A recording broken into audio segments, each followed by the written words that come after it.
دوستان، مرگ پروای پیامبر را ندارد، مرگ پروای سیم و زر را ندارد. عجب نسل است نسل آدمیزاد، یکی میره دیگرا باور ندارد. ای کسی که غم میخوری از برای مردن، آنهایی که غم خوردن نمردن، آماده سر قبرستان نگاه کن. آیا این آنهایی که مردن با خود چی بردن؟ میبینید که یک زن که رفت 5 لای کفن، مرد میره 3 لای کفن، دیگه چیزی نمیبرین. این دنیا به هر حالت تیر میشه. باور میکنیم پیامبر ما فرمودن این الدنیا خلقت لکم، این دنیا را الله بر ما داده و انتم خلقتم للآخره، ما از الله و از می آخرتین. به این مناسبت سروران گرامی، زندگی است برادرها شروع شدنیه، دائمی، واقعی، همیشگی، جاودانیه. به این زندگی به معلومات ما محاسبه نمیشه، به معلومات ما محاسبه میشه. پس درخواست از همه شما جوانان اینه که ما میدانیم که اگه داخل قبر رفتین 100 تا سواله: من ربک، ما دینک، من نبیک.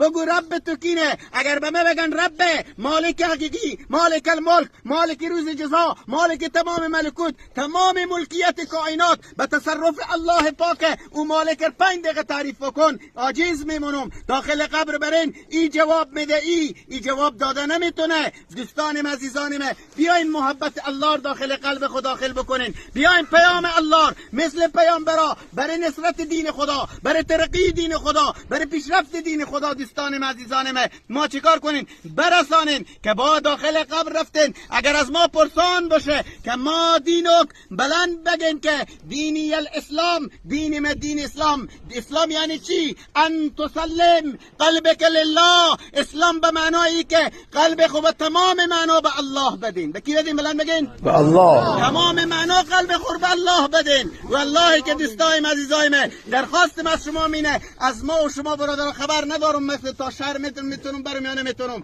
پس دوستا درخواست اینه که همه ما همی جمع توبه بکنین و نیت بکنین که رسول الله راضی کنین. کی راضی کنین؟ بگین رسول الله صلی الله علیه و سلم، امام الانبیا، نبی خدا صلی الله علیه و سلم. امروز ما نیت بکنین که اگر ما سرباز رسول الله شدین و کار رسالت، کار نیابت، مأموریت که رب العالمین به فرد از این امت داده، این با جدیت فکر قبر و قیامت